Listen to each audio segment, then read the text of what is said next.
Ohio State has been a speed bump that Penn State has not been able to get over in a while, Mason.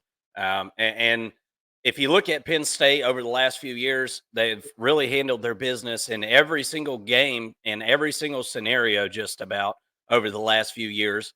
Um, Other than when they're facing Ohio State or they're facing Michigan. Ohio State, on the other hand, they've had their problems with Michigan, and that's what's been keeping them at bay.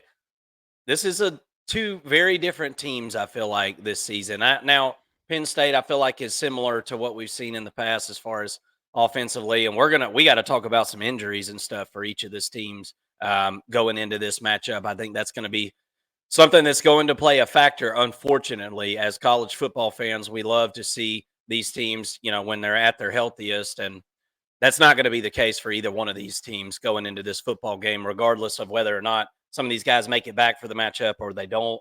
Um, can Ohio State's offensive line get healthy enough to win this football game, Mason? That's really kind of what it keeps popping into my head. And we're going to kind of look at some of the injuries there, and maybe that's a decent enough place to start, honestly. And I'll get us to the right slide here in a second. But a lot of injuries here, Mason. And this was a group that we talked about in the offseason as it wasn't the strength of the offense. Let's just say that.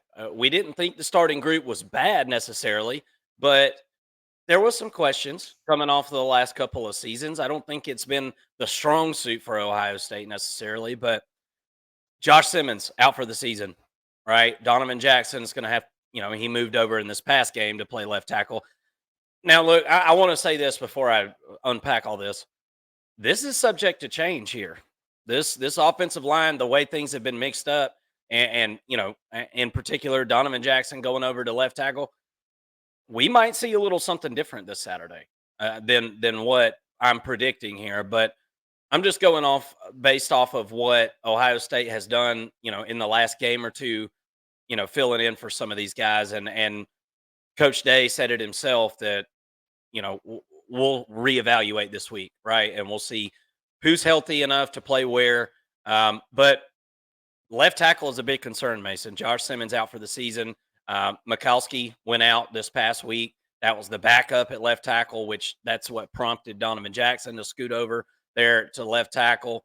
Luke Montgomery, he was the backup right guard, looking like he's going to probably move to left guard there unless, like I said, something kind of changes. So lot of mixing and matching going on here on the offensive line here in the 10th week of the season for Ohio State. I'm interested to see if this group is going to be able to it's a gut check. This is gut check Saturday for this group. Um, what what are your thoughts on that? I mean, we've talked about this offensive line. We've honestly been berated about it online a couple of times in the preseason. People saying that, we need to do our homework. We don't know what we're talking about with this offensive line.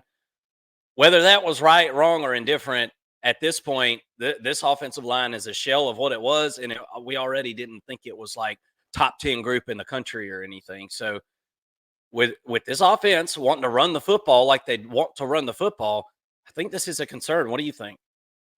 Yeah, I mean, even healthy, this team has struggled to run the football. The past two games, I don't think they cleared 75 yards on the ground, which is just a shame considering the stable of backs that you have, in particular, Judkins and Henderson, two of the best running backs in the country. Um, Now that you're injured on the offensive line, that can't be a good thing, right? You're presumably your best offensive lineman in your left tackle and Simmons goes down. You have to replace him. Now, Ohio State recruits very well. They haven't been as good at recruiting the offensive line room as some other units for sure, but nonetheless, you don't just replace your starting left tackle. Not like no team in the country really just has backups ready to go. Now you kick your left guard down, and he plays tackle. Looks like you're going to move another interior offensive lineman over to play the left guard spot. But I do think that this is a huge storyline for this game. Going up against Penn State's defensive line is a tall task, even for this starting group. I don't think that they would have a ton of success, even if everybody were healthy in the screen on your picture here. So um, I don't I don't feel good about this offensive line. I'll tell you that. Healthy or not, I think that this was a concern going into the season, and in particular in this football game, going up against a very physical Penn State defensive front. It doesn't bode well for the rushing attack, and I think that whoever rushes the ball better in this football game is probably going to end up being the one who wins it, as these games have been very physical in years past. Yeah, absolutely. Um, let's don't go to Penn State there. My bad. I wanted to look at some of the stats here offensively for this group. Um, look, Mason, Will Howard is having his best season he's ever had statistically, and I don't think it's any wonder. I mean, look at where he's at. Look at the situation around him with the skill players. Um, you can see some of the stats. It hasn't been the most explosive offense, right? And I don't think anybody described Will Howard coming out of Kansas State as this is the most explosive quarterback or anything like that. So some of it, I think a little bit by design, but with the way that this offensive line is struggling, I think that Ohio State has got to figure out a way to get behind some defenses. You're going to have to take some chances in this football game. And that is assuming that offensive line that we just referenced is able to protect Will Howard. Now, the best pass rusher on Penn State's defense went down this past game. So we'll talk about that here in a second, and that's Dennis Sutton. So we'll talk about that here in a minute. But I think you've got to be able to hit some explosive plays in this football game to be able to back this Penn State defense off. Because if you're Penn State and you're looking defensively, how do you attack this offense? They've watched the film over the last couple of weeks. They see what's going on with this offensive line, and I would not be surprised at all if we don't see Penn State bring the heat in this football game. So, with that being said, I think there's going to be opportunities for these amazing wide receivers that Ohio State's got. Emeka Ibuka, obviously, Jeremiah Smith. Jeremiah Smith's actually your leading receiver, and I implore you to go look at some of his stats. I mean, they're really secondary to hardly anybody as far as wide receivers in the country. A touchdown in every single game this season. This guy's the real deal, man. Jeremiah Smith is the real deal. And everything that I'm going to say on this preview and prediction, I got to preface with the fact that Jeremiah Smith could just bust this thing wide open if Will Howard is able to hit a couple of them, a couple of passes to him. So Ohio State has absolutely got the potential to bust this thing wide open if they show up and play their best offensive game of the year. Now, that's not the way this offense has been trending here of late, Mason, but here's some of the numbers for the year as a whole. You can kind of compare these numbers to last season's Ohio State, and definitively 2024, the offense has been better than in 2023. And a lot of that had to do with the quarterback play. What are your thoughts on this offense? What does this offense need to do in this football game? We've kind of glanced over it a little bit with the offensive line, but what is the key here to victory for Ohio State if they're going to beat Penn State? And we'll kind of talk about the defense here in just a second, and we'll make our way over to Penn State. But offensively, like I said, I think they got to be able to hit a shot play or two, and I think that's going to be really important. But this offense is moot without being able to run the football, don't you think? Yeah, it's not. It hasn't looked like a traditional Chip Kelly offense in the past couple of weeks. Chip Kelly has historically leaned on the run game throughout his coaching career. He's had some really good running backs, good running quarterbacks. I think Will Howard is kind of fits that mold in a sense, but he's going to have to do some things with his arms. I just feel like Ohio State is going to struggle once again to run the football in this game, considering who they're going up against. And so if you're passing the ball through the air, at a higher rate than normal, then my question is, can Will Howard do it without having any mistakes? We've seen in these big matchups throughout the year that it really comes down to who makes fewer mistakes. right? That team typically wins the game. We've seen Penn State come away with some big interceptions. We saw it last week against Wisconsin. They had a pick six there um, in Wisconsin's on Wisconsin's side of the field, and I wonder what Will Howard is going to do in this football game to limit those errors and those mistakes. Will Howard is a guy who comes from Pennsylvania. Didn't get a look from Penn State. He's got a little bit of a chip on his shoulder, I think, in this game, going back home to play in Pennsylvania. What kind of headspace is he in? Is he going to play too emotional and try to make big plays, or does it give him the spark that he needs to start going more over the top and hitting some of these very talented wide receivers down the field. I think it's a very intriguing matchup. The wide receivers for Ohio State versus the back end of the defense for Penn State. But like you said, if you're not running the football in some capacity, at least moving the chains, running the football and creating some third and shorts, the pass game is just not going to have a ton of success. So at the end of the day, in this type of game, you can't run the football for under 100 yards, and so I think that you got to find a way to get some space, get some holes created for the running backs, and then take the shots down the field.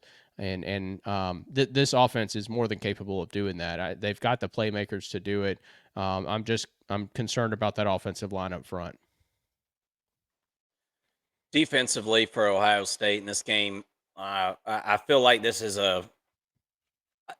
it's not a stretch to say this is a defensive led football team, at least for the last couple of weeks, right? I mean, here's my big question about this defense because look at the numbers. I mean, there's nothing really to pick on with these numbers, guys. There's nothing outside of the top 20 statistically for this defense. Jim Knowles has done an outstanding job since really year two on, and it seems like it continues to get better and better. And I like Jim Knowles' approach of trying not to blitz a whole lot to be able to just generate pressure with the guys that you typically would bring on any given play. And that's the goal of every coach, right? You want your base defense to be able to create pressure. That's what every coach wants. But in big games, Jim Knowles has not been one to dial up pressure. And I'm really interested to see if he can dial up some pressure in this one. And that I think putting pressure on the quarterback is going to be a huge key to success for this. If Ohio State wants to win this football game here, you've got to be able to get after the quarterback, create some havoc plays. You don't necessarily have to get the quarterback on the ground, but I think you need some tackles for loss. You got to get Penn State behind the chains. That's going to go a long way in making that offense sputter. Get them behind the chains, and you've got to be able to just create havoc in some way, shape, form, or another. What do you think about the defense? There's nothing to pick on, in my opinion. I mean, they've done their part pretty much all season as far as look at the point totals for this year 11.9 points per game for the season. That's fourth in the country. Not much to pick on here. No, and the personnel is all there. I mean, they've got all the pieces on Yeah. defense. Anxious to see if Ransom is going to be back to play in this game. Um, that that's an injury that I think I feel like Ohio State should be able to overcome. But I mean, he's a huge piece of the back end of this defense and a leader, no doubt, for this unit. A guy who probably could have gone to the NFL if he wanted to last year. So having him obviously hurts, or not having him would obviously hurt. I'd be surprised if we don't see him at some point in this game. But Caleb Downs on the back end of the defense is potentially the best safety in college football. We saw more of that last week, and seeing him come up and make some plays. The defensive line has played pretty well. I think that they've been really good against the run. I need to see a little bit more of a pass rush, I think, from them. They've probably been a little bit underwhelming by my perspective, at least. So want to see them, like you said, get a little bit more of a pass rush against Penn State in this football game. But Jim Knowles has done a phenomenal job since coming in 2022. This now his third season with the defense, and boy, it is a much different looking unit than we've seen from Ohio State prior to Jim Knowles coming in, and really has surpassed the offense even at this point. That's has more to do with the offense not playing as well without C.J. Stroud, but nonetheless, Jim Knowles, you got to tip your cap to this guy because he's done a phenomenal job here with this defense, and now you're looking to this defense to go out and win you a football game against Penn State. Absolutely. And they've been pretty good against Penn State over the last few years. Let's talk about that Penn State team. Andy Kotelnicki makes his appearance in Happy Valley for the first time here in 2024. And I've seen some improvement with this offense, Mason. If specifically yards per pass attempt, this was a team last year that hovered around 5 or 6 yards per pass attempt last year, and at one point this season were around 12. But now kind of settled down to about that 9.9 range, which is fifth in the country. That is really, really good stuff. This offense is getting the ball down the field at a better rate than what we've seen in years past. And honestly, I feel like they're doing more with less because I'm not overly impressed with the wide receiver room just in general. Obviously, some high spots, some low spots, but not very deep at all. And not a ton of just proven talent, guys that have just been, thrown to a ton in their careers or anything like that. Now, obviously, tight end is a whole different situation in this offense as Warren has had a really, really nice season and has been kind of a do it all Swiss Army knife type offensive player for this offense, blocking, catching, snapping, throwing. He can do it all. And I fully expect the offense to center around him this week. But what would we be talking about if we didn't talk about the all ever polarizing position of quarterback? Drew Aller left last week's matchup at Wisconsin just before halftime. Emerged from the locker room to start the second half, but he wasn't able to go. Knee brace on, all that good stuff. Bo Pribula led 2 touchdown drives in the second half to complete the comeback over Wisconsin. So I guess it begs the question, who's playing quarterback? What are your thoughts? Have you heard anything this week as far as, are we going to be able to get Drew Aller back? Because obviously there's a reason Drew Aller is starting over Pribula. Now, we've seen Pribula come in certain situations with this offense throughout the season, but it's a whole different thing if you're starting and you're running the offense in complete, in totality. I think that I would think that the offense is going to rely heavily on these 2 really good running backs and Mr. Warren. What are your thoughts as far as who's playing quarterback this week and what the offense needs to do to be able to be successful against the absolutely just strangling defense of Ohio State? Yeah, I mean, the injury to Aller could not come at a worse time. This is the game that you circle every year on your schedule, especially this year with no Oregon, no Michigan for Penn State to play this year. You're really putting in all the chips on the table for this game, and it does have that magnitude. It's a top 5 matchup. So tough situation for Kotelnicki in this offense, but I would say that I don't know that there's a ton of drop off between Drew Aller and Pribula, just from a skill set, vantage point, I guess. Looking at what Pribula did coming into the Wisconsin game, I was pretty impressed with him. It seemed like he knew where he wanted to go with the football. Seemed like he was protecting the football really well.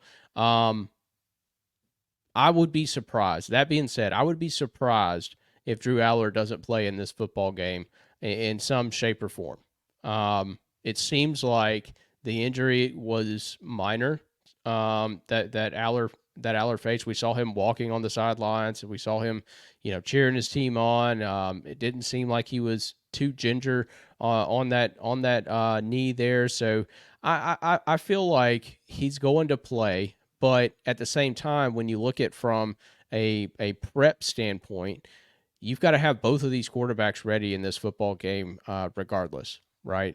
So going into the week, I'm a little bit concerned about what about the reps that they're getting and things like that. Now you're splitting reps between your you're splitting reps between quarterbacks with the number one offense. So how does that affect the team and the game prep? That's more of the issue for me. But it does sound like Drew Aller has been playing. I believe he practiced today. I mean, heck, I wasn't there, but it sounded like, based on what Franklin was saying, it sounded like he was going to be prepared to practice today, practice on Wednesday, and both quarterbacks would be getting reps with this offense. I think that they're both going to go. I don't know how long Drew Aller is going to be able to stand up in this game, and if he plays the whole game, I kind of like their chances on offense. But at the same time, like I said, with Pribula coming in, I don't feel like there's a ton of drop off between the two. Well, let me ask you something. So last week, right tackle Anthony Donko didn't play in the second half. Did you hear anything about his status when you were listening to the press conference? Because obviously your starting right tackle going out is an issue. Behind him, you've got the former Wisconsin player and transfer Nolan Rucci, who was highly sought after and a guy that was rated highly coming out of high school. But you heard anything about him just out of curiosity? And I what haven't. does what? Okay, it doesn't sound like he's going to be able to play, from what I understood. It didn't look good. So, just what does Penn State got to do to win this football game offensively? Because I they're hamstrung, man. Just like Mhm. Ohio State, I feel like we got two hamstrung offenses here. Yeah, I mean, when you look at the injury report, actually, Penn State has more than double the amount of banged up players. Now they're all listed as questionable. Some of these guys, you can't really trust an injury report on a Tuesday night, going into a Saturday game. But I think offensively, Penn State has got to continue to take shots downfield. They've been much more explosive when you look at what they did in 2023 versus what they're doing in 2024. We haven't seen a team transform themselves in their explosivity quite like we've seen from Penn State this season. I think that that's got to be a part of the game plan for sure. You've got two capable running backs, but running straight head on into this defensive front for Ohio State is not necessarily, or at least has not been, a winning game plan and winning formula for teams in recent years. So I think you get those two running backs some plays in space. We've seen both of them be pretty proficient in the passing game. So get them out wide a little bit. And I think really, I mean, I like what Kotelnicki's been doing. I think from a scheme standpoint, he's been pretty phenomenal. And really, Penn State just has to keep doing what they've been doing and protect the football on top of all that. We talked about the Ohio State defense, and I'm really interested to see. I mean, because Coach caught some flack after the game against Oregon about not bringing more pressure against Dylan Gabriel. Excuse me, y'all. I'm over here eating beef jerky for some reason, like an idiot. But are they going to bring pressure on this offense? Do you hang back? I'm really interested to see, because obviously, if they bring some pressure, that should create some opportunities on the back end. But I'm interested to see if either one of these quarterbacks are able to capitalize on it. And I'm interested to see what Ohio State's defense looks like whenever they're bringing 5 or 6 bodies. I don't really know what that looks like this year. We haven't really seen it a whole lot. And Georgia is somebody that we can kind of talk about and think about that didn't do that either all season. And then all of a sudden they go to Texas and they pull this out of their bag where it's like, oh, yeah, we can pass rush, by the way. And so, not to say Ohio State hasn't been able to pass rush, but you get what I'm saying. Um, Defensively, for this Penn State group, Tom Allen took over this season after Manny Diaz obviously took over, and has really kind of just taken Duke and ran with it right after Coach Elko had some success there last year. So um, kudos to him. But I feel like the defense has done a good job of really not really skipping a beat for the most part. You see some of these stats statistically, this team has looked really good. There's been a couple of games where you might could point to maybe Bowling Green, so just some couple little hiccups here and there that every single team in college football has went through at this point. So that's not unique to Penn State. Overall, this has been a good defense. Again, I hate to keep talking injuries. I hate it, but Danny Dennis Sutton goes down last week, tries to make his reemergence in the second half, and isn't able to do so. So um, this is a guy that leads the team with 21 QB hurries this season. And it makes me kind of think that Penn State may have a little bit different of an approach than what I was talking about for Ohio State. Maybe it's time to kind of hang back and play a little bit conservative defensively and make Ohio State prove that they're going to be able to run the ball behind this offensive line, and kind of hang back and try not to let those really awesome special, skilled players, wide receivers and things like that get behind your defense.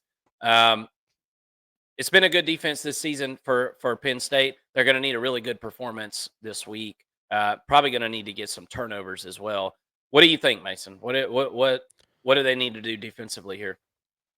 Well, I mean, they have played really well as a unit all season long, but make no doubt about it, this is the best offense that they faced all year. When you look at from a matchup perspective, Ohio State's going to show you something different. I mean, nobody's going into this football game showing what they've shown all year. I mean, you save some of your best stuff for games like this. So I'm curious to see what the adjustments are for Tom Allen. If Ohio State's coming out and just gashing them for plays down the field, what does that look like? I mean, can you rush three with this defensive front and expect them to bring pressure without giving up a ton of plays in the running game? Without Danny Dennis Sutton, I don't know that you necessarily trust that. So I think you gotta dedicate four up front. And then as far as what you do with the linebackers, that's where I think that Penn State can get pretty creative as far as what they bring, what they show from the line of scrimmage versus what the actual defense is. I think Tom Allen has a ton of weapons at his disposal. How he uses those, I think we're going to see something different this week than we've seen from Penn State all season. Absolutely, man. Well, all there's left to do now is predict what we think is going to happen here in this one. This is a huge matchup, obviously, as far as Big Ten is concerned, and you know, I feel like playoff elimination game is a phrase that's been overused already at times, but we're starting to get into the season, the part of the season where that phrase is going to be used accurately. And honestly, Mason, this isn't necessarily a playoff eliminator, but it almost is for Ohio State. Because if Ohio State loses this game, what wins are they going to have at the end of the season to be able to hang their hat on?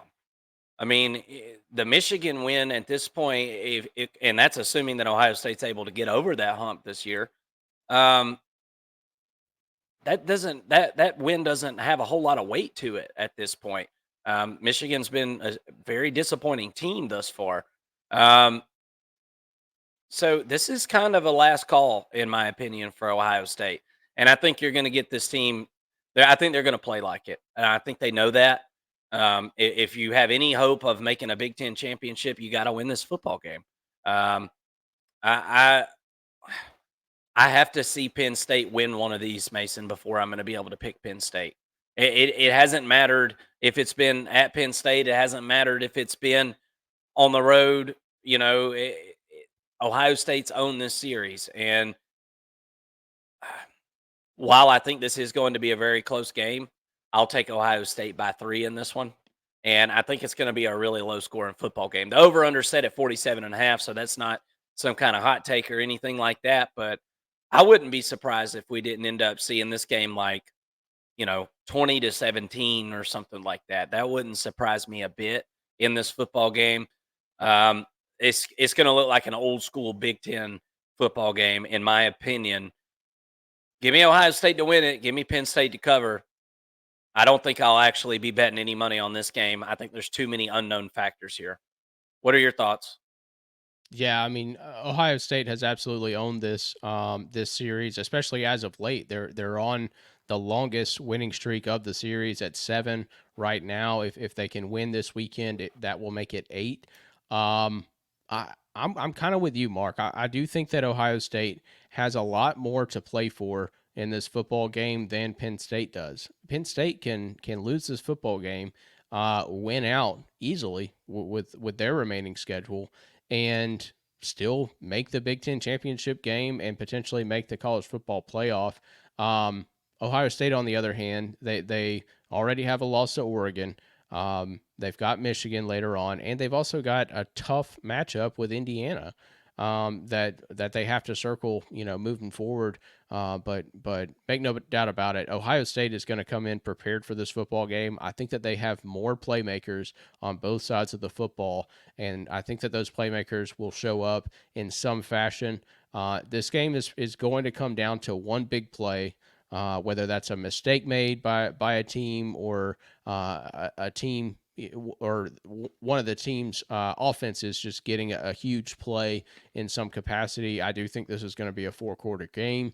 I also feel like Penn State can cover in this game, but I think that Ohio State will come in ready and they will get the win here. I'm predicting like a 2-point win. I think it's going to be 21-19, something like that. It's going to be kind of a weird little line there when it's all said and done. But I like the under here, and I like Penn State to cover. Not betting on this because I think this game could get a little bit squirrely. I think that there will be some weird calls in this game, and it's going to be. I feel like it's going to be a historic sort of game here, but not very high scoring, just a really close battle. And it's going to come down to who can run the football, who limits explosives, who limits the the turnovers and things like that. So good old fashioned little slobber knocker of a game here in the Big Ten. It's a shame though that this game, you've got 7:30 listed there, but it's actually a noon game. Fox does have this game at noon, which is just embarrassing for the Yeah. sport. I mean, at what point does Fox say, hey, at least 1 week out of the year, we like to have 2 games or something like that? So these big premier matchups can be played in prime time. It's just a shame to me that this game's going to be played at noon, and it's a shame for the Penn State fans who are going to show up and show out regardless. But obviously, when this game's played at night, it just has a lot more magnitude. So hate that, but give me Ohio State to win this one. Yeah, biggest game of the week, guys. Let us know in the comment section. Ohio State fans, Penn State fans, thank you so much for watching. Give us your prediction in the comment section, and we hope you'll consider hitting that subscribe button, coming and hanging out with us here on the First and Long College Football Show.